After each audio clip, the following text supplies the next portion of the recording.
To install this THINKWARE dash cam using hard wiring, you'll need to pick up a few things that aren't included in the kit. You'll need a circuit tester to find where the plugs have power whenever the car is turned off. And you'll also have to find some compatible fuse taps and some extra fuses. We got the ATM LPs, which weren't compatible with my car, so we got the HHH model, but find the one that is compatible with your car. It's a pain to go back to the store and grab them. Now you can either hook things up using this fuse box here in the hood, or depending on your make and model, you might have one inside that's a smaller one meant for the interior mechanics. You do want to make sure that these fuse taps have the crimping already on there. So to actually do this, we're going to need our fuse taps and the hard wiring wire that's included. And we're going to open up these fuse taps. We're going to untangle them so that they're straight. Then we're going to take our butt splice with it in the crimping tool, put our wires in there, make sure that they're fully in, and then crimp it down. Just like that. Now, this is all one piece, and we're good to plug it in, but we also have to do the battery side. This is what's going to keep it powered when the car is turned off.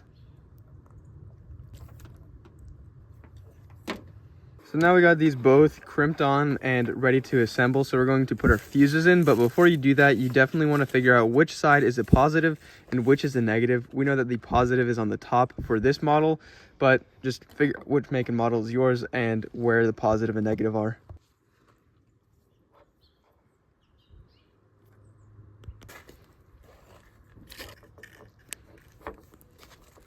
Now everything is all ready to go and ready to be installed into this. So we're going to be using a multimeter to find both the ground and where the vehicle has power when everything is turned off. To find the ground, you just want to find a piece of metal that's connected to the body and has no coatings. So something like this is just straight metal, and it should be near your circuit box just so that to make things more convenient. And then we're going to find which of these have power when the vehicle is turned off. Yep, there we go. So this first one has power when the vehicle is turned off. So now we want to find another port for whenever the key is on. Don't turn on the vehicle, just turn it on to where it's like this. Okay, so now we got it on and we have the car off, but once we turn it on like this, it should show voltage. So that is our port for the car on. And now you just want to loosen this enough to where you can just slide this in just like that and then screw it back down. And now this is the time when you want to plug these in. These are two different color wires. This is the live one for when the car's on, and the yellow is for when the car's off. So it's very crucial you plug these into the right ones. The red goes in between the two 15s on my car, because this is where the power was whenever the vehicle was on. You just plug it in just like that. And the yellow wire is whenever the vehicle has power when it's off, and that is this spot number 10 right here.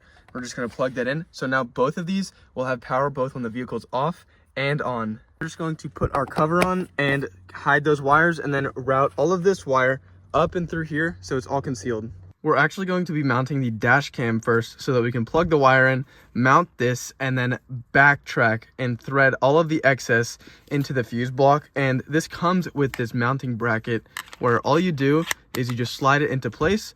You peel this sticker and then you mount it on like that with this screen facing towards you, and you have the articulating camera. Now we're just going to wipe down the area that we'll put this in with isopropyl alcohol just so that it gets a good bond and there are no oils where we're doing it, and dry this off. Now we're just going to peel this sticker and put it on.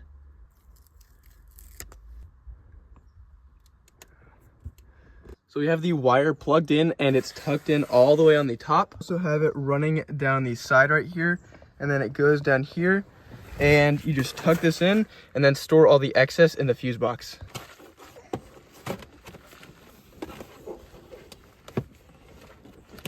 And they also include this tool because some areas are a little bit more difficult than others, and you may need to pry out just like this so that you can stuff it in there and conceal all the wires.